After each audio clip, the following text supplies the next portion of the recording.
This morning, the cleanup continues today after those violent tornadoes on New Year's Eve. In Sunset Hills, the city is still assessing the damage and making plans on how to move forward from here.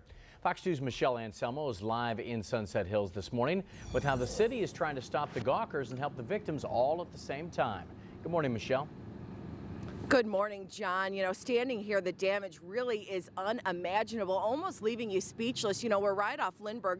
This used to be an imaging center, and now scattered in the parking lot are huge, like, roofing shingles and strips like this. Power lines are everywhere. You can see the roof was nearly peeled off and just decimating those concrete blocks. We'll pan to this home next door. The house next door is left standing, but look at all the brush, the trees, the grass on that yard completely ripped up. I mean, we talked about the gawkers. It's interesting, we're in this parking lot here, we're with security, and a lot of the roads in these neighborhoods are closed off, and there is a police presence because all weekend long cars were lined up right in front of Sunset Hills City Hall, rolling through the city, everyone just wanting to get an up-close look at the damage.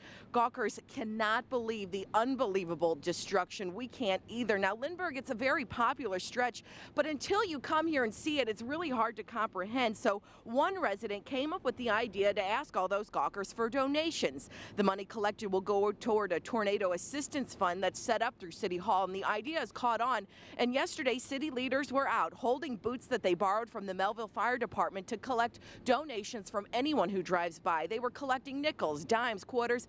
Even a few people dropped a couple $100 bills. The mayor says as long as everyone seems to want to stop and stare like it's a movie, then why not charge admission?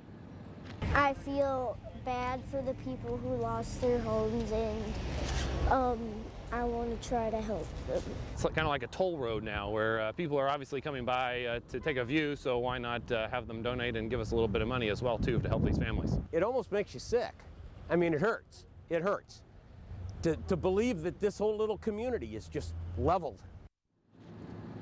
And it is leveled. You can see right here along Lindbergh, you know, across the street at O'Leary's, the windows were blown out. The Vantage Credit Union is shut down, but the biggest brunt of the blast and the tornado was right here along this imaging center, and all the houses along the road. Nearly every house is decimated. We only counted one where the power is on. Now, the mayor went on to say just how fortunate this community is. No one was killed. 2 people suffered minor injuries. Now, this wasn't the only community leveled by an EF3. Those folks down in Fort Leonard Wood, those military families are also struggling to put the pieces of their lives back together. Coming up at 5:30, we're going to tell you how St. Louisans here at home are helping those folks down in Fort Leonard Wood. We're live in Sunset Hills. I'm Michelle Anselmo, Fox 2 News. Thanks, Michelle.